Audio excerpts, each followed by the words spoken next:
मनोज जरांगे यांचा सपशेल पराभव झालेला आहे. महाराष्ट्रभर आता जो पाहतो ना आपण देवाभाऊ नावाचं जाहिरात पाहतो ना, ते जिंकलेत, हे हरलेत, हे सगळ्यांनी पहिलं समजून घ्यावं. 58 लाख नोंदी सापडणं हे यश नाहीये. 58 लाख नोंदी मी सापडवल्या. मी 25 लाख नोंदी त्याच्यातल्या फक्त अमरावती विभागातल्या. आता कोणाचं श्रेय ते?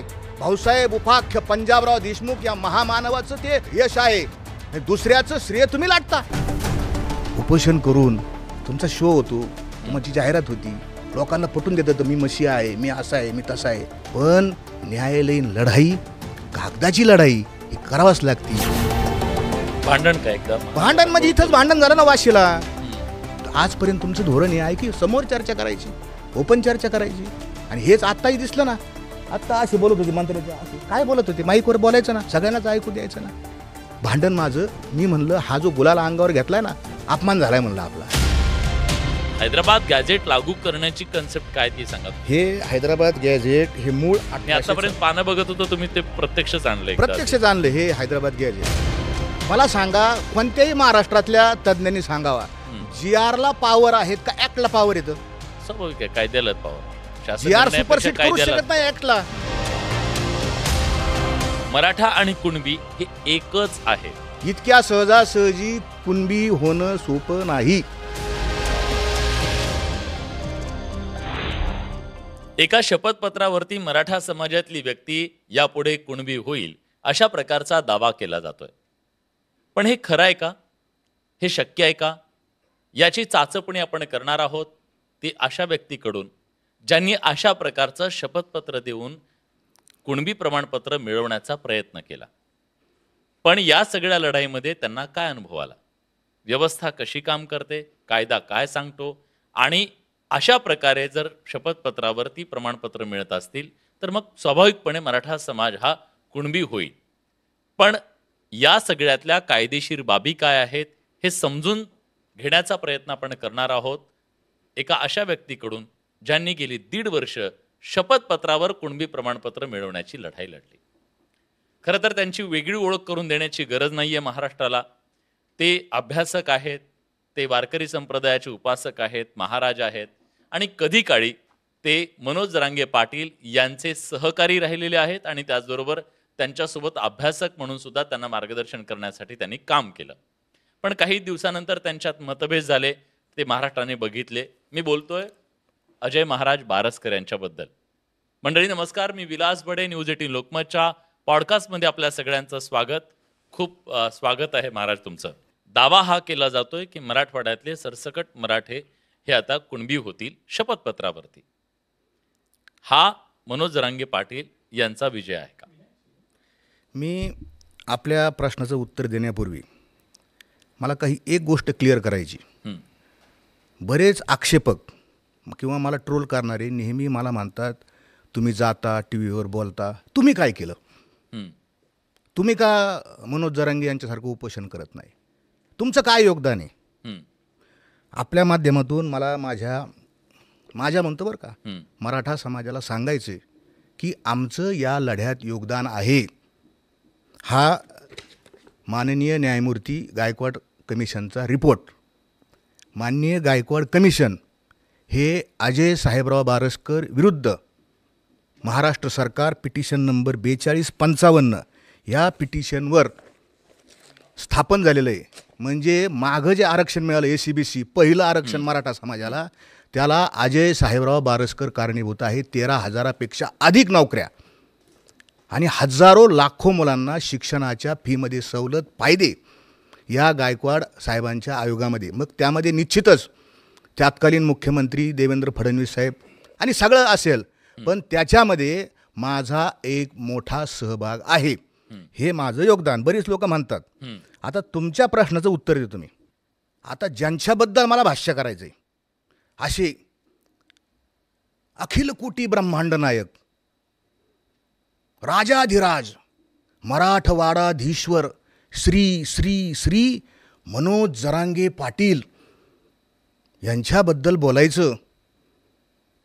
कुणी बोलत नाही, कुणी अंगावर घेत नाही. लोक सांगतात मनोज जरांगे पाटलांचं हे चुकलं, ते चुकलं, असं झालं, पण ती प्रामाणिक आहे असं म्हणतात.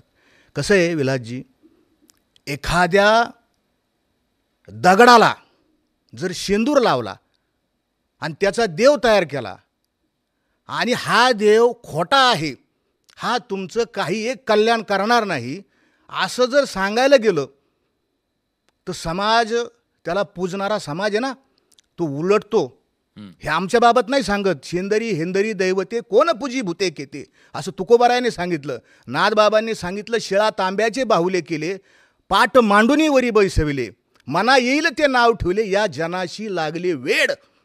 वेड लागले, नाथबाबांना त्रास दिला, तुकोबारायांना त्रास दिला. अरे मी तर अतिशय सामान्य आहे ना.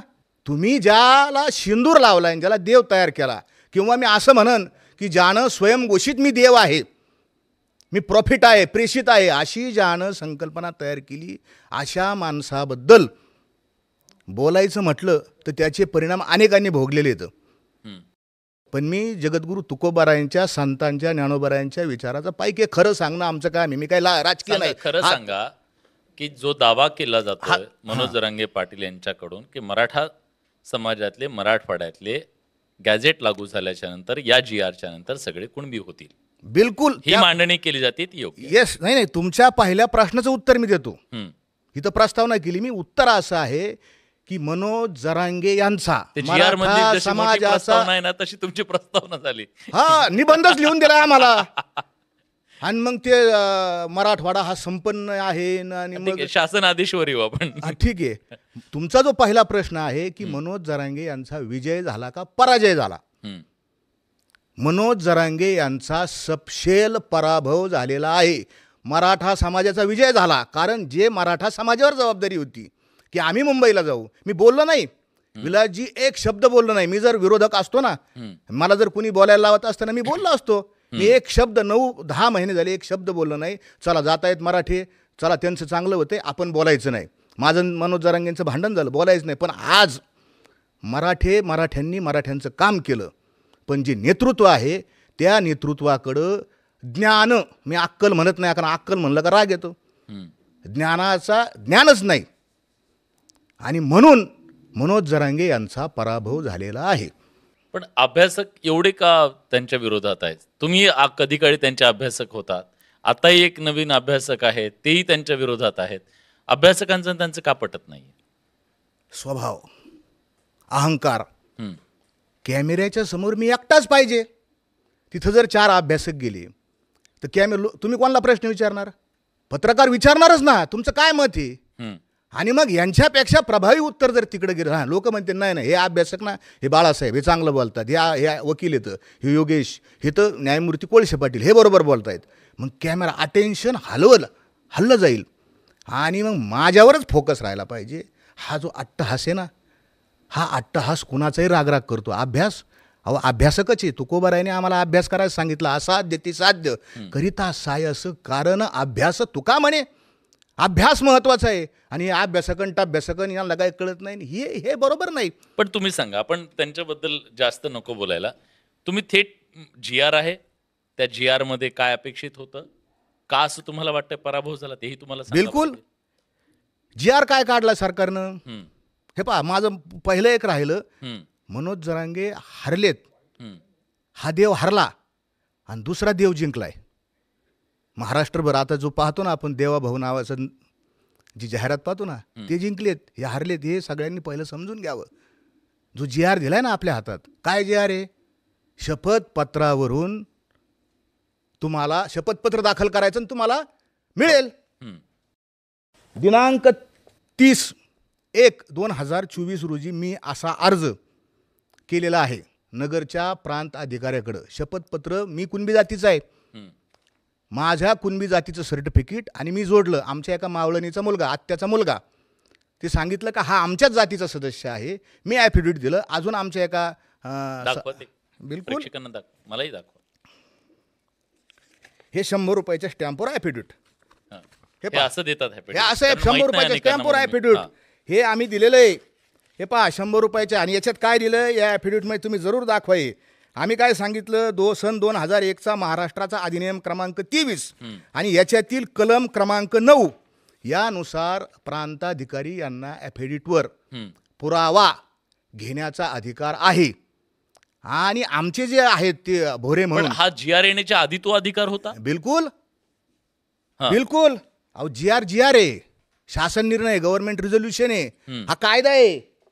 कुठला कायदा दाखवता तुम्ही? कायदाच वाचला नाही. हम्म. जे तुम्हाला म्हटलं ना अज्ञानपणाचं जे लक्षण आहे ना, ह्या जी आर मध्ये काय लिहिलंय? प्रतिज्ञापत्र करा. तुमच्याकडे काही नोंदी नाहीत, दस्तऐवज नाहीत. ॲफिडेव्हिट द्या आणि त्याच्या आधारावर तुम्ही. हा आमच्या जातीचा सदस्य आहे. अहो, ही तरतूद ऑलरेडी आहे कायद्यामध्ये. हा कधीचा ऑलरेडी कायदा आहे? हा कायदा हे पहा, सन 2001चा महाराष्ट्र अधिनियम क्रमांक 23 मे 2001 रोजी प्रथम प्रसिद्ध केलेला, ज्याचं फार मोठं टायटल आहे अनुसूचित जाती जमाती विमुक्त जाती भटक्या जाती इतर मागासवर्ग विशेष मागासवर्ग व्यक्ती यांना जातीचे प्रमाणपत्र देणे आणि अशा प्रमाणपत्राची पडताळणी करणे या बाबीचे विनियमन करणारा तत्संबंधित तदाशुनंगिक बाबीसाठी तरतूद करण्यात आलेला अधिनियम. थोडक्यात म्हणजे जातीचं प्रमाणपत्र देण्याच्या संदर्भातला हा कायदा आहे. पहिला कायदा इंदिरा साहनीच्या केस नंतर महाराष्ट्र सरकारने पहिला 2001चा हा कायदा आहे. 2001चा त्या कायदा. कायद्यात तरतूद आहे तुम्ही म्हणता. त्या कायद्यात कलम 9 मध्ये स्पष्ट तरतूद आहे. सक्षम अधिकारी म्हणजे दाखला कोण देतं? प्रांताधिकारी देतो, SDO देतो. त्याला काय सांगितलं? सक्षम प्राधिकारी अपील प्राधिकरण व पडताळणी समिती यांना दिवाणी न्यायालयाचा अधिकार असणे. प्रांताला दिवाणी न्यायालयाचा अधिकार आहे. कलम 9 वाचावं. आमच्या श्री श्री श्री मनोज जरांगे यांनी कलम 9 वाचतच नाही ना, वाचतच नाही. तुम्ही वाचा. मी वाचतो ना. काय याच्यामध्ये जातीचा दाखला देताना या अधिनियमान्वये चौकशी करतेवेळी सक्षम प्राधिकाऱ्यास म्हणजे प्रांताला आणि पडताळणी समितीस दिवाणी प्रक्रिया संहिता 1908 अन्वये दाव्याची न्याय चौकशी करताना दिवाणी न्यायाला असलेले सर्व अधिकार आणि विशेषतः पुढील बाबतीत सर्व अधिकार असतील. या कायद्याने त्यांना शक्ती दिली. प्रांताला काय शक्ती दिली? कोणत्याही व्यक्तीला समन्स पाठवणे, कोर्ट समन्स पाठवतं ना तसं समन्स पाठवणे, हजर राहण्यास भाग पाडणे, नाही आला तर पोलिसाकडून त्याला बोलून घेणे, त्याची शपथेवर तपासणी करणे. 9चा उपकलम अ 9चा उपकलम ब कोणताही दस्तऐवज शोधून काढण्यास आणि दाखल करण्यास भाग पाडणे, कोणत्याही डिपा कुठेही असू द्या. आणि तिसरा जो क आहे ना, क फार महत्वाचा आहे. शपथ पत्रावर तपासणी करणे. ॲफिडेव्हिट 2001ला सांगितलं ना. का सांगितलं? कायदा करणाऱ्यांचा काय उद्देश आहे की भटक्या जाती म्हणजे ॲफिडेव्हिट वर जात प्रमाणपत्र देण्याच्या संदर्भातला कायदा आधीच होता असं तुमचं म्हणणं येस आहे. होता. मग माझा मुद्दा तोच आहे की हे ॲफिडेव्हिट तुम्ही दिलं आता, हा काय झालं तुमच्या? नाही नाही, आणि आजही देतात. बरं, आजही देतात. तुम्ही जेव्हा अशा प्रकारचं ॲफिडेव्हिट दिलं तेव्हा काय झालं? तुम्हाला तुमच्या नातेवाईकाला, तुमच्या आत्याच्या मुलाला ते जातीचं प्रमाणपत्र मिळालं का? नाही मिळालं. का मिळालं नाही? हा, त्याचं असं आहे की मला प्रांताने जे उत्तर दिलं ते उत्तर असं होतं की तुमचं बरोबर आहे, तुमचं बरोबर आहे, परंतु कायद्याचा जो आधार सांगितला तो बरोबर आहे, तो बरोबर आहे, सगळं बरोबर आहे, पण जातीचा दाखला द्यावच असं आमच्यावर बंधन नाही. कारण आम्ही दिवाणी न्यायाधीश आहोत. या संबंधित या पर्टिक्युलरमध्ये देऊ शकत नाही. त्याचं कारण सांगतो का देत नाही. त्याचं कारण आहे की याच ऍक्टमध्ये कायद्यामध्ये ॲफिडेव्हिट दिलेलं असतानाही का देऊ शकत नाही? तुम्ही दिलंय शपथपत्र, म्हणजे बॉन्ड पेपरवर लिहून दिलं. मी प्रांताला काय म्हटलं, साहेब तुम्ही देता म्हणलं. उदाहरणार्थ मुसलमान मधील जी बागवान जात आहे किंवा अनेक काही जाती, मुसलमानामध्ये जात लिहायची पद्धत नाही, मुसलमानच लिहितात जात याच्यामध्ये. भटक्या विमुक्तांमध्ये त्यांच्याकडे काही सातबारे नाही, जमीन नाही आणि शाळेतही गेले नाही, त्यांचे काहीच नाही त्यांच्याकडे. आणि आडनावं नाहीत वरून. रामा तुका, सखाराम गोविंदा, हा कसं समजायचं? हा कोण आहे? आडनाव नाही. आडनाव आता आले 72-75 पासून भटक्या जमातींना किंवा अनेक काही जमातींना. आणि मग द्यायचं कसं? तर त्याच्यासाठी ही स्पेशल तरतूद त्यावेळेस शासनाने केलेली आहे की अशा लोक वंचित राहू नये म्हणून त्या जातीतल्या कोणाच्या व्यक्तीचं ॲफिडेव्हिट घ्यायचं, पत्र घ्यायचं आणि त्याच्यावर ते द्यायचं. तो पुराव्याचा कायदा जो आहे, भारतीय पुराव्याचा कायदा, त्याच्यामध्ये काय कागदच पुरावा नाही. आणि न्यायालय कागदी पुराव्यापेक्षाही तोंडी पुराव्याला अधिक महत्त्व देतं. यांनी याला मारलं, कोर्ट चौकशी करतं, स्वतः विचारतं मारलं का? हो मारलं, आणि मग शिक्षा देतंय. तोंडी पुरावा फार महत्त्वाचा आहे. आम्ही सांगतो ना हा आमच्या जातीचा आहे. पण याच्यातलं जे 13 क्रमांकाचं कलम आहे, याच कायद्यामधलं हे 13 क्रमांकाचं कलम काय सांगतं, जर अशा पद्धतीनं एखाद्या सक्षम अधिकाऱ्याने म्हणजे प्रांतानं जर चुकीचा हेतू पुरस्पर जर एखाद्याला दाखला दिला आणि त्याच्यावर कुणी ऑब्जेक्शन घेतलं तर त्याला 2 वर्षाची शिक्षा होईल, त्याच्यावर गुन्हा दाखल होईल अधिकाऱ्यावर, प्रांतावर. चुकीचे बोगस जर प्रमाणपत्र दिलं गेलं तर त्याच्यावरती कारवाई होऊ शकते. त्यामुळे अधिकारी अशा प्रकारचं धाडस करत नाहीत असं तुमचं म्हणणं आहे? अजिबात करत नाही. ते करतात, पण कोणत्या केसमध्ये त्यांना खरंच वाटलं, त्यांची सॅटिस्फॅक्शन झालं तर करतात ते. पण असं जर हेतू पुरस्पर आणि कोणी जर ऑब्जेक्शन घेतलं. माझा एक मुद्दा आहे आता, 1.5 वर्ष तुम्ही केस लढली, हो, तुम्ही हायकोर्टात गेलात, हो, ते सांगा, हायकोर्टात जावं लागलं तुम्हाला या बिलकुल. केसमध्ये? मी जानेवारी 2 म्हणजे त्यावेळेस आम्ही बरोबर काम करत होतो एकत्र आणि आमची चर्चा झाली. मग मी प्रकरण दाखल केलं. फेब्रुवारीमध्ये माझं त्यांच्याशी इथंच या वाशीमध्ये भांडण झालं. का? अरे म्हणलं तुम्ही हे गुलाल घेतला, हे काय मला काय पटलं नाही, हे तुम्ही कागद आणलाय तुम्ही नाही, आता त्याच्यात काय, आता तिकडे जात नाही. पण मी हे दाखल केलं.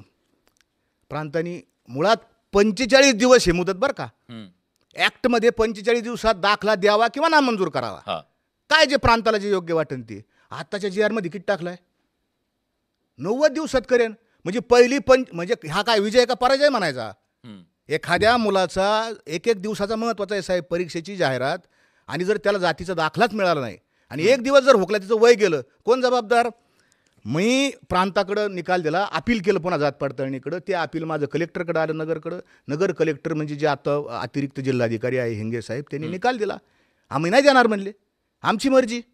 त्याच्यानंतर मग मी ही माननीय हॉनरेबल हायकोर्ट ऑफ ज्युडिशियन बॉम्बे आणि बेंच ॲट औरंगाबाद म्हणजे आत्ताचं संभाजीनगरमध्ये 26/730 ऑफ 2025 ही पिटिशन मी दाखल केली. ह्या पिटिशनमध्ये मी मागणी केलेली आहे, साहेब उपोषण करून आणि हे करून तुमचा शो होतो, तुमची जाहिरात होती, लोकांना पटून देतं मी मशी आहे, मी असा आहे, मी तसा आहे, पण न्यायालयीन लढाई, कागदाची लढाई ही करावाच लागती. आणि ह्याच्यासाठी साहेब काय लागतं, मग हे काय माझं एकट्याच नाही, याच्यामध्ये 100 वकील येतं, याच्यामध्ये अनेक वकिलांचं मत आहे, हे वकिलांनीच तयार केलं, हे काय मी तयार केलेलं नाही.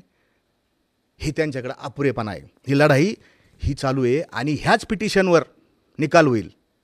मग मला सांगा, जर एक प्रमाणपत्र मिळवण्यासाठी तुम्हाला ही सगळी लढाई लढायला लागली, हा जो जी आर आला, त्या जी आरच्या नंतर ही लढाई सोपी होईल की अवघड होईल? किंवा दावा असा केला जातोय की ही ज्या प्रमाणपत्र काढण्यासाठी अडचण येत होती ती दूर होईल, असं होईल? या जी आर मध्ये अशी तरतूद आहे? ह्या जी आरमध्ये अशी काही तरतूद नाही. जी आर येतो साहेब, मला सांगा, कोणत्याही महाराष्ट्रातल्या तज्ज्ञांनी सांगावा, जी आरला पॉवर आहेत का ॲक्टला पॉवर येतं? स्वाभाविक आहे, कायद्याला पॉवर असणार. जी आर सुपरसीड करू शकत नाही ॲक्टला. मग ॲक्टमध्ये काय सांगितलं, प्रांताधिकारी शेवटी त्याला जेलमध्ये जायचंय का? त्याला ऑब्जेक्शन आहे, तो काय पाहणार, कायदा काय सांगतो, कायद्यावर आपण म्हणतो कायद्यावर बोट, हे सोपं नाही. इतक्या सहजासहजी कुणबी होणं सोपं नाही. ठीक आहे, तुम्ही त्यांचा दावा खोडताय की अशा प्रकारे सरसकट कागद आहे साहेब. कागदाच्या आधार, ठीक आहे, पुराव्याच्या आधारे तुम्ही बोलताय. अजून एक मांडणी केली जाते, कदाचित तुम्ही ऐकली असेल, की मराठा आणि कुणबी हे एकच आहेत. आणि आता हैदराबाद गॅझेट लागू झाल्यामुळे, हैदराबाद गॅझेटनुसार हे दोघे एकच असल्यामुळे आता याच्यामध्ये कुठलाही अडचण नाहीये की मराठा समाजाला कुणबी प्रमाणपत्र देण्याच्या संदर्भातली, अशी एक मांडणी केली जाते. हे हैदराबाद गॅझेट तुम्ही घेऊन आलाय म्हणून मी तुम्हाला हा प्रश्न विचारतोय. हे हैदराबाद गॅझेट काय आहे? हैदराबाद गॅझेट काय सांगतं? हैदराबाद गॅझेट कधीच आहे, मला ते सांगा, आणि ते काय सांगतं? हे हैदराबाद गॅझेट, हे हैदराबाद गॅझेट हे मूळ मी आतापर्यंत पानं बघत होतो, तुम्ही ते प्रत्यक्षच आणलंय? प्रत्यक्षच आणलं. हे हैदराबाद गॅझेट 1884 साली पहिल्यांदा छापलं. आणि आमच्या नेत्यांनी काय मागणी केली, मराठा कुणबी एकच आहे असा जी आर घेऊन येईन. कुठं बरं, कुठं प्रतिज्ञा केली? माझ्या छत्रपती शिवाजी महाराजांची जी जन्मभूमी आहे शिवनेरी किल्ला, तिथली माती कंपाळावर लावली. त्यांचा शब्द आहे, कंपाळावर माती लावली. आणि काय शपथ खाल्ली, मला गोळ्या घाला, मला जेलमध्ये टाका, आलो तर समाजाचा, मी एक तर आरक्षणाची विजयाची यात्रा निघन, नाहीतर माझ्या मृत्यूची अंत्ययात्रा निघन. यावेळेस कुठल्याही पद्धतीत मी हे आरक्षण घेऊन येणार म्हणजे येणार. आणि आरक्षण काय? मराठा कुणबी एक आहेत हा GR, आणि दुसरं हैदराबाद गॅझेट लागू करूनच आणीन. 2च ओळी आहेत ना साहेब, किती ओळी आता मला सांगा. ह्या GR मध्ये ह्या 2 ओळी आहेत. आणि कसं शक्य हो? तुम्ही जे म्हणता ना अभ्यासक ह्या हैदराबाद गॅझेटमध्ये पान नंबर, सगळ्यांना विनंती तुम्ही दाखवा, पान नंबर 264 वर. हे सगळ्यांसाठी उपलब्ध आहे? हो, सगळ्यांसाठी. शासकीय ग्रंथागार जे आहे ना, म्हणजे संभाजीनगरला तिथं आहे, पुण्याला आहे, मुंबईला आहे, हे गॅझेटियर मिळतं. आणि मला असं वाटतं त्याची PDF पण उपलब्ध आहे. तर याच्यामध्ये 264 पानावर मराठा ही जात स्वतंत्र दाखवलेली आहे, आणि पान नंबर 265 वर कुणबी ही जात स्वतंत्र दाखवलेली आहे. आता मराठा कुणबी, ऐका ना साहेब, माझं म्हणणं आहे, मराठा कुणबी एकच आहे. आम्ही पश्चिम महाराष्ट्रातले, विशेष करून पुणे आणि नाशिक रिजनमध्ये विभागीय आयुक्ताचे जेवढे राहतात, आमची अशी धारणा आहे की मराठा आणि हे मराठवाडा म्हणजे संभाजीनगर विभागीय आयुक्त, आमची अशी धारणा आहे की मराठा कुणबी एकच आहे. बरोबर आहे. पण शेवटी कायदा काय सांगतो, कागद काय सांगतो, याला पण महत्व आहे ना. आम्ही म्हणतो ते खरं नाही, कोर्ट काय पाहतं? तुम्ही म्हणता ते पाहतं का? आणि याच्यावर सरळ सरळ लिहिलंय, आणि त्याच्यामध्ये त्यांची लक्षणं लिहिले, मराठा का वेगळे येतं. बरं, काय लिहिलं त्याच्यामध्ये? त्याच्यामध्ये असं लिहिलंय, वेगळे का सांगितले, कशावरून त्यांनी डिफाईन कसं केलं? त्याच्यात त्यांनी फरक सांगितले. प्रत्येक जातीचं एक वैशिष्ट्य असतं, प्रत्येक जातीचे काही लक्षणं असतात. मराठा आणि कुणबी ह्या दोनही जाती शेती करणाऱ्याच येतात, एकच येतात बरं का. पण त्याच्यात फरक काय सांगितलं की मराठा जे येतं, जे प्युअर मराठा, शुद्ध मराठा, पंचकुळी मराठा, याच्यात पंचकुळीची याच्यात केलेली आहे. हे जे मराठा आहेत, हे मराठा मांसाहार करत नाही. दुसरं, हे मराठा जानवं घालतात, याच्यात लिहिलंय बरं का. तिसरं, की हे जे मराठा आहेत त्यांच्यामध्ये जर एखाद्या स्त्रीचा पती वारला असेल तर तिचा पुनर्विवाह करत नाही, ज्याला आमच्याकडं म्होतूर म्हणतात. मराठ्यांमध्ये शुद्ध जे उच्च प्रतीचे मराठी ते करत नाहीत, देशमुख वगैरे त्याच्यावरचे करत नाही, आणि अतिशुद्ध राहतात ते. आणि रोटी जेवण एकत्र करतात. पूर्वीच्या काळी पंक्तीचा विषय होता, रोटी एकत्रच पंक्ती, त्यांची जेवण एकत्र आहे. पण बीटी व्यवहार मराठा समाजातली हे जे उच्चवर्गीय लोक, आणि त्यांचे आडनावं पण दिले तिथं, शिंदे, होळकर पण दिले, विशेष आहे बरं का, भोसले आणि एक्सेप्ट्रा, म्हणजे अजून इतर काही नाव आहेत, याच्यात काही ते आले नाहीत. हे जे लोक आहेत ते कुणब्यांची मुलगी करतात, पण त्यांची मुलगी कुणब्यांना देत नाही असं. परंतु नंतर त्यांनी काय सांगितलं का हे दोन्ही एकत्रच, फक्त एवढाच फरक आहे. आणि मग नंतर कुणबी, या कुणबींची संख्या 1,47,542 पुरुष आणि 1,41,283 स्त्रिया, म्हणजे अबाउट 40%, 40% हे संभाजीनगरमध्ये कुणबी आहेत. कुणबी किती दाखवले त्याच्यामध्ये? कुणबी त्याच्यात 40% दाखवले. 40% दाखवले. हां, एकूणच्या. मग ते गेले कुठे? नाही आहे ना, मी तुम्हाला काय सांगितलं, आपला विषय मी स्वतः तुम्हाला आधीच सांगितलं की मराठा आणि कुणबी, नाशिक, पुणे आणि मराठवाडा रिजनमधले मराठा कुणबी एक आहेत, हे आमचं मत आहे असं स्पष्टपैकी. दुसरं, कोकण प्रांतातले जे कुणबी आहेत, कोकण विभागीय, ते कुणबी वेगळे स्वतंत्र कुणबी आहेत ते. आम्ही स्वतःला कसे समजतो, आम्ही 96 कुळी मराठा. सोयरीकडे गेलं तर ह्या आकड्यांच्या आधारे आता तिथं संख्या वाचून दाखवतो, हां, त्याच्यात असं आहे का की सोनपूर एक गाव आहे, धर्मापूर एक गाव आहे, असं कुठलं तरी गाव आहे, त्या गावात एवढी लोक आहेत, असं बायफर्केशन कसं दिलंय त्याच्यामध्ये? काही त्या आकड्याच्या आधारे आपण देऊ शकतो का प्रमाणपत्र की ह्या व्यक्तीला? प्रांत देणारच नाही. काय आता हा आपला वर्ग आहे, आपला लागू केलं काय? हैदराबाद गॅझेट लागू करण्याची कन्सेप्ट काय ती सांगा. तुम्ही अभ्यासक आहेत म्हणून तुम्हाला विचारतो. विलासजी, माझी अशी तुम्हालाच विनंती आहे, लागू करायचं म्हणजे काय हे तुम्ही ज्यांनी मागणी केली त्याला विचारा. लागू करायचं म्हणजे काय? भिताडाला चिटवायचं की पुढे मंत्रालयाला चिटवायचं? काय करायचं? लागू करायचं मध्ये म्हटलं ना काय JR मध्ये मला दाखवा काय म्हटलंय. GR मध्ये पहिलं वाक्य त्यांचं असं आहे की हैदराबाद गॅझेट नुसार ज्या नोंदी आहेत. कुठं नोंद आहे मला दाखवावा. कोणी अभ्यासक तुमच्याकडे येतात ना संध्याकाळी बडे मुद्देमध्ये, प्राध्यापक गंगाधर काळकुटी येत असतील किंवा अजून डॉक्टर कोणी येत असेल, त्यांचे जे अभ्यासक आहेत त्यांचे अभ्यासक बरं का, ते जे तुम्ही पण अभ्यासक होतात. हा ना, आता डॉक्टर गंगाधर काळकुटे आले ना तर त्यांना तुम्ही विचारा की याच्यात कुठं एका ओळीत लिहिलंय बा, मी लोटांगण घालीन त्यांना. हा प्रश्न समाजाचा आहे. मी शहाणा का पाटील शहाणे हा प्रश्न नाहीये. हा प्रश्न हे कोर्टात टिकलं पाहिजे नाही. मूळ प्रश्न असा आहे की हे कोर्टात टिकलं पाहिजे. याच्यामध्ये कोणत्या गावामध्ये, आता माझ्या पंजाची नोंद आहे हरिकृष्णा दशरथ कृष्णा बारसकर, नोंद आहे हरिकृष्णा बारसकर, जात कुणबी, नाव आहे ना डायरेक्ट. याच्यात कुठं नाव आहे? आत्ता ज्या नोंदी सापडल्या सगळ्यांच्या नावाच्या नोंदी, आता नावाच्या नोंदी हैदराबाद गॅझेटमध्ये एकाही माणसाचं नाव लिहिलेलं नाही. पण मग हे सरकार कसं सांगतंय की आता सगळ्या जिल्हाधिकाऱ्यांची मीटिंग घेतली आणि प्रमाणपत्र वाटपाचा कार्यक्रम ठेवा? ते काय सरकारची मजबुरी असते ना. सरकारचं काय काम असतं बा? बरं, उद्या प्रमाणपत्र मिळाले, व्हॅलिडिटीचं काय? व्हॅलिडिटी, मला व्हॅलिडिटी जात पडताळणी समिती करते. हा, जात पडताळणी समिती मला तरी वाटतंय बा, माझा अनुभव आहे, मी लढलेलो आहे. मी अजून बरं का विलासजी, अजून एकही माणसाने आजच्या तारखेला मला माहीत नाही की अर्ज दाखल केला नाही, ॲफिडेविट केलं आहे कोणी. GR प्रसिद्ध झाला, वेबसाईटवर पडला, अजून या म्हणजे माझ्या माहितीप्रमाणे, आणि यांना 17 तारखेच्या आत देऊन टाका असे जे आमचे नेते म्हणतात, यांना देऊन टाका. असं कसं देऊन टाकायचं? 90 दिवसाचा टाईमच आहे त्याला. GR मध्ये किती दिवस दिलं आहे?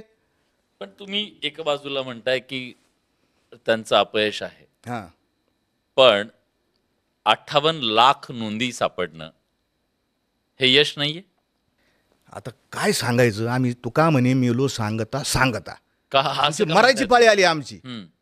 आकडेवारी जाहीर आहे ना, हा, मग जाहीर आहे ना, जाहीर आहे ना. सरकारी आकडेवारी आहे ना. 58 लाख, 58 लाख. पण 58 कुठल्या- लाखापेक्षा कुठल्या जास्त आहे, सापडल्या? 59 लाखापर्यंत आहे कुठल्या ती. सापडल्या? हम्म. कोकण नाही, प्रांतामधल्या. विदर्भातल्या सापडल्या, मराठवाड्यातल्या सापडल्या. कधी पश्चिम सापडल्या त्या? महाराष्ट्र- कधी सापडल्या? माझी 2004चा दाखला आहे माझा. हम्म. माझा कुणबीचा दाखला 2004चा आहे. मग तो मनोज जरांगेने सापडून दिला का? हम्म.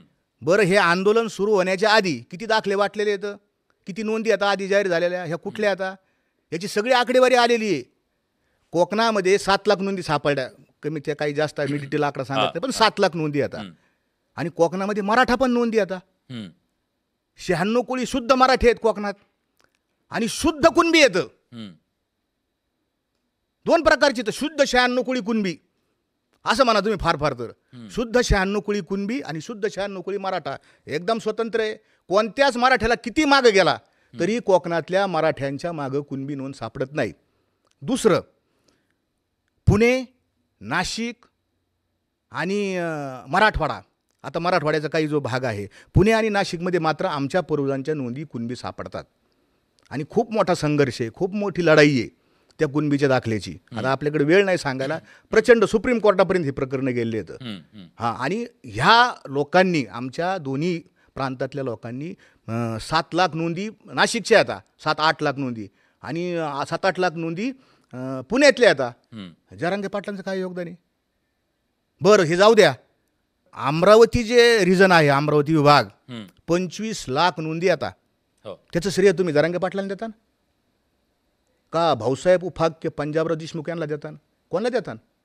58 लाख नोंदी मी सापडवल्या. मी 25 लाख नोंदी त्याच्यातल्या फक्त अमरावती विभागातल्या. आता कोणाचं श्रेय येते? भाऊसाहेब उपाख्य पंजाबराव देशमुख या महामानवाचं ते यश आहे. दुसऱ्याचं श्रेय तुम्ही लाटता. माझ्यामुळं सापडल्या. काय अधिकार आहे तुम्हाला म्हणायचं असं? नागपूरमध्ये 7 सापडल्यात, आणि खऱ्या नोंदी किती सापडल्या त्यांचं पण श्रेय आहे. विरोधाला विरोध करणं हे माझं काम नाही. त्यांच्या पण नोंदी सापडल्या 47-48. आत्ताचा लेटेस्ट आकडा मी आपल्याच माध्यमातून आहे तो 49. माझ्याकडं विभागीय आयुक्तांचा आकडा आहे, तो मागच्या वर्षीचा आहे. 47,000 नोंदी सापडल्या, त्यांचं पत्र आहे. आणि आत्ता फार फार तर पुन्हा चौकशी करून शिंदे समितीने 49,000 नोंदी झाल्या. आणि 49,000 नोंदीच्या आधारे 2,39,000 एवढ्याच लोकांना प्रमाणपत्र वाटप झाले. आणि त्याच्यातल्या 10,000, 8 ते 10,000, काय आकडा डिटेल मला माहिती आहे, पण 10,000च्या पुढं नाहीत, एवढेच प्रमाणपत्र व्हॅलिड झाले. एवढ्यांना जात पडताळणी मिळाली. किती लोकांना लाभ झाला? आकडा तुमच्या समोर आहे, तुमच्याच चॅनलने सांगितलेलं आहे. 10,000 लोकांना जात पडताळणी मिळाली कुणबीची. म्हणजे किती लोकांना लाभ झाला? पण झालं ना, मान्य करतो ना, 100% त्यांच्यामुळे झाला, नो डाऊट. एकट्यामुळे नाही झाला, समाज पाठीमागं उभा होता, हे पण काय नाकारता येणार नाही. नाही, ते खरं आहे. समाज होता पाठीमागं उभा, झाला, नो डाऊट. त्यांना 100% श्रेय. किती लोकांचं? 10,000 लोकांचं श्रेय. बाकीचा किंवा 2 लाख ज्यांना दाखले मिळाले तेवढं श्रेय. पंजाबराव देशमुखांचं विनंती आहे किंवा ज्यांनी कोकणातली जी त्यांनी त्यांची जात कुणबीसलेली ते श्रेय आपण घेऊ नका. आणि सांगतात काय साहेब विलासजी, 4 कोटी मराठे या पठ्ठ्याने आरक्षणात घातले. अरे काहीतरी खरं काहीतरी खोटं साहेब, किती बोलायचं आम्ही. पण आता तुम्ही काय सल्ला द्याल या सगळ्यातनं? तुम्हाला समाजाच्या प्रती आत्मीयता आहे, स्वाभाविक आहे, पण या समाजाचं नुकसान होऊ नये यासाठी काय करणं गरजेचं आहे? या GR मध्ये जर काही बदल असेल तुम्ही सुचवा. बदल काय केलं पाहिजे सांगा. कायदाच लिहिलेला ना. GR ला माझ्या मते GR त्या कायद्यासमोर GR निष्प्रभ आहे. सरकारच्या समोर प्रश्न होता की दंगा होऊ नये, हिंसा होऊ नये, वाद होऊ नये, काही अजून एक यवसाक लाठीचार झाला तर एवढा सरकारच्या दृष्टीने एवढंही झालं, हंगामा झाला, तर इथं काही होऊ नये. मग काय पाहिजे तुम्हाला? तर ती चूक मागणाऱ्याची काही पण देत होतं सरकार. पण तिथं म्हणले ना ते आता किती, मी त्यावेळेस मी एकटा बोलत होतो, हां आता किती जण बोलतायत तो GR काही कामाचा नाही. या देशातल्या हायकोर्टाचे माजी निवृत्त न्यायमूर्ती कोळसे पाटील बोलले, मराठा समाजाचे ते. त्याच्यानंतर कोण बोललं, तिथंच उपस्थित असलेले एक वकील ॲडव्होकेट योगेश केदार, त्यांच्या मुलाखती आपण घेतलेल्या आता, ते म्हणले हे काय कामाचं नाही. नंतर दुसरे वकील येतं ॲडव्होकेट आशिम सरोदे, ते म्हणले हे काय कामाचं नाही. नंतर किती जण म्हणले, अनेक लोक म्हणले, अनेक अभ्यासकांचं म्हणणं की याच्यातून फार फार तर एवढा फायदा होईल सरसकट. आणि मी म्हणतो 2च मागण्या होत्या ना आपल्या. माझा समाज फार चटकन विसरतो साहेब. शिवनेरीला काय प्रार्थना केली ती? 2च आमच्या मागण्या आता. सरसकट. कुठे गेला सरसकट शब्द? कुठं गेला? सरसकट सोडून दिला साहेब. आणि मग 2 वर्षापूर्वी सरकार मराठवाड्याला देत होतं ना, किशोर चव्हाणांची तुम्ही मुलाखत घेतलेली, देत होतं सरकार. नाही म्हणले अख्ख्या घेईन तर सगळ्या महाराष्ट्रातच घेईन. आता सोडून दिला वाऱ्यावर, पश्चिम महाराष्ट्र हे सगळे सोडून दिले. हैदराबाद गॅजेटच्या पुढं फक्त काय लिहायचं होतं? सातारा गॅजेट लिहायचं होतं. हैदराबाद आणि सातारा गॅजेटच्या एवढंच लिहायचं होतं, एवढाच बदल करायचा होता. GRचं एक पान पण वाढत नव्हतं. नाही घेतलं साहेब. आमचा समाज भोळा आहे. माझी अशी विनंती आहे बरं का, खऱ्या अर्थाने मराठा आरक्षणाचा जो प्रश्न आहे, मराठा क्रांती मोर्चा आल्यानंतर जो सरकारला धग समजली आणि सरकारनं आणि आम्ही सगळ्यांनी मिळून आमच्या लक्षात आलं की राणे कमिटी सरकार फसवतं. कोणतंही सरकार असू द्या. मागचं काँग्रेसचं सरकार होतं, त्यांनी राणे कमिटी स्थापन केली. राणे कमिटीला काय अधिकार आहे? कमिटीला, मंत्र्याच्या कमिटीला कमिशनलाच कोण ठरवण? हा मागाशी का प्रगती? ते कोण ठरवणार? कमिशन ठरवणार. आणि मग आम्ही मागणी केली कमिशन. हे सगळं कोर्टात चालू होतं. मी तिथं इंटरव्हेक्शन पिटिशन केली. कोर्टाला सांगितलं तुमचं काम नाही, हे काम यांचं आहे, मागासवर्ग आयोगाचं आहे, तिकडं पाठवाय.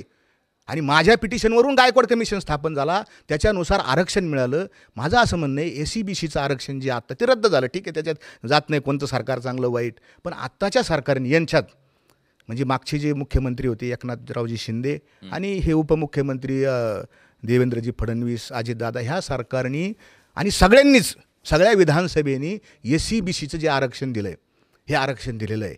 आणि माझं मत असं आहे बरं का, की आरक्षणाचा मराठ्यांचा प्रश्न संपलेला आहे. आणि ह्या आरक्षणाचं 100% श्रेय या महाराष्ट्राचे मुख्यमंत्री आत्ताची श्री देवेंद्र फडणवीस, आता ज्यांना देवाभाऊ म्हणतात, हे 100% ज्याचं मी मगाशी म्हणलं ना, मनोज जरांगेला मी श्रेय दिलं, तसं SCBCमध्ये आत्ताचं जे आरक्षण आहे साहेब, वाईट वाटतं आम्हाला की समाजामध्ये जागृतीच नाही. पुणे विद्यापीठाच्या सावित्रीबाई फुले पुणे विद्यापीठाच्या काही प्राध्यापकाच्या जागा होत्या, 12 जागा होत्या. आत्ताचा लेटेस्ट किती अर्ज यावेत प्राध्यापकाला? 12 जागेपैकी फक्त एक अर्ज आला, 11 जागा व्हेकंट गेल्या. का? अहो दाखलेच काढले नाही. सगळ्यांना काय वाटलं आता आपण मराठ्याचा दाखला काढला म्हणजे आपलं कुणबी जाईल. दाखलेच काढले नाही, अर्जच केलं नाही. लोकांना वाटलं आता आपण सरसकट कोण होणार आहे? आता कुणबी होणार आहे. आणि मग मराठ्याचा दाखला काढून कशाला? उद्या टिकलं नाही टिकलं, टिकतं ते आरक्षण. मागं जेवढ्या गायकवाड कमिशनच्या जेवढ्या नोकऱ्या मिळाल्या होत्या ना, कोर्टाने, सुप्रीम कोर्टाने सांगितलं ज्यांना दिल्यात त्यांचं राहू द्या. ठीक आहे, उद्या रद्द झालं काय झालं तर ते नोकऱ्या राहतील ना. 11 जागा साहेब SCBCच्या मराठा लोकांच्या 11 जागा वेकंट गेल्या. समाजात जागृती नाही. हे काम कोणाचं आहे? नेतृत्वाचं. हे काम कोणाचं आहे? आम्ही सांगितलं आमचं ऐकत नाही. आम्हाला लगेच म्हणतात तू फडणवीसचा माणूस. हा कोण आहे? बारसकर. माझ्यावर काय आरोप केला मागच्या वेळेस? बारसकर महाराज हा फडणवीसचा माणूस, मुख्यमंत्र्याचा. फडणवीसांचा माणूस आहे. काय संबंध आहे माझा? मी खरं सांगायला गेलो. मी खरं सांगितलं ना. आरक्षण कोणी दिलं? कुणी दिलं साहेब? पवार साहेबांनी दिलं का आरक्षण? नाही. पृथ्वीराज चव्हाण साहेबांनी दिलं का? कोणी? इतिहास काढा. नाही दिलं. आरक्षण कोणी दिलं? फडणवीसांनी. मान्य करा ना तुम्ही. आम्ही तेच सांगितलं ना, आम्ही काय नाही हा. आणि आता तुम्ही कोणाची माणसं येतं? आता मनोज जरांगे कोणाची येतं सांगा ना साहेब. मनोज जरांगे आता देवेंद्र फडणवीस यांचा माणूस आहे. पुरावा. माझं उपोषण सोडायला कोणी यायला पाहिजे. काय मागणी आहे त्यांची? मुख्यमंत्री आहेत म्हणून त्यांनी यावं, उपमुख्यमंत्री आहेत त्यांनी यावं, असं त्यांचं म्हणणं होतं. अहो, मुख्यमंत्री आले तर आम्हाला आनंद होईल माझं उपोषण सोडायला. त्यांचं महत्वाचा शब्द मी अंडरलाईन करतो, त्यांचं आणि आमचं वैर संपलेलं आहे. आमची मैत्री झाली आता. म्हणजे आता देवेंद्र फडणवीस आणि तुमची मैत्री झालेली आहे. आता तुम्ही त्यांच्या विरोधात एक शब्द सुद्धा काढू शकत नाही. आणि आमच्यावर आरोप केला. साहेब, हे कसं आहे, माझं एक विनंती फक्त समाजाला आपल्या माध्यमातून एकच विनंती आहे की मराठा समाज हा देणारा समाज आहे. शिवाजी महाराजांचा, छत्रपती शिवाजी महाराज, राजर्षी शाहू महाराज, कुणब्याचं दानं हे प्रसिद्ध आहे बरं का. आणि हा देणारा समाज, आज या समाजाची अत्यंत वाईट दुर्दशा आहे. ही फॅक्ट आहे. गायकवाड कमिशनच्या रिपोर्टमध्ये ACB शिकुरे साहेबांचे कमी सगळीकडे आलेलं आहे, सगळ्याकडे आलेलं आहे. आणि मग आमचं दुखणं काय आहे? आमचं दुखणं आहे आर्थिक. आमच्या शेतीमालाला भाव नाहीत. हे सगळं आमचं दुखणं आहे. 40,000 लोकांच्या मागे एक नोकरी. सगळ्या जरी नोकऱ्या झाल्या काय? मी स्वतः मराठवाड्यातून आलो, मला माहिती आहे काय परिस्थिती. आमचं दुःख काय आहे? अहो, आमचं दुःख इथं आहे आणि तुम्ही उपचार कुठं करता? अरे, जखम डोक्याला आहे आमच्या. आमचं दुखणंच आर्थिक आहे साहेब. आमच्या जमिनी गेल्या, आमच्या वाटण्या झाल्या, बारीक बारीक जमिनी गेल्या, आमच्या मालाला भाव मिळत नाही. आणि म्हणून 72च्या आधी आमचे आजोबा सांगत होते, हे पोऱ्या नोकरीला नाही जायचं, आपली शेती आपली घरी कर, कोणाच्या हाताखाली नाही जायचं. उत्तम शेती जी सांगितली ना, का तर सोन्याच्या 1 तोळा सोन्याला जेवढा भाव होता तेवढाच भाव 1 क्विंटल कापसाला होता. आज ते रेशो काढा तुम्ही. आज 5,000 रुपये 10,000 रुपये कापूस असेल, 1 लाख रुपये तोळा आहे. ही मांडणी शेतकरी 7,000 रुपये क्विंटल कापूस आहे. आणि एवढा फरक आहे. आमचं दुखणं साहेब इथं आहे आणि आमच्या दुखण्यावर आमचे श्री श्री श्री मनोज जरांगे बोलत नाही. खूप खूप धन्यवाद, तुम्ही न्यूज 18 लोकमतशी बोललात त्याबद्दल. आशा करूया एक एक या सगळ्या निर्णयाच्या नंतर जो शासन आदेश आहे त्याच्यावरचा एक एक पदर उलगडण्याचा आपण प्रयत्न करतोय, जेणेकरून या सगळ्यातलं वास्तव नेमकं काय आहे. वेगवेगळी विचारधारा आहेत, वेगवेगळी मतमतांतर आहेत आणि हेच मतमतांतर महाराष्ट्राच्या समोर घेऊन जाण्याचा आमचा हा प्रयत्न आहे. आणि यांचा अनुभव काय होता नेमका, की एक शपथपत्र दिल्याच्या नंतर कुणबी प्रमाणपत्र मिळवण्याच्या संदर्भातलं ते त्याने सविस्तरपणे सांगितलं. खूप खूप धन्यवाद न्यूज 18 लोकमतशी बोलल्याबद्दल. जय हरी. धन्यवाद. जय.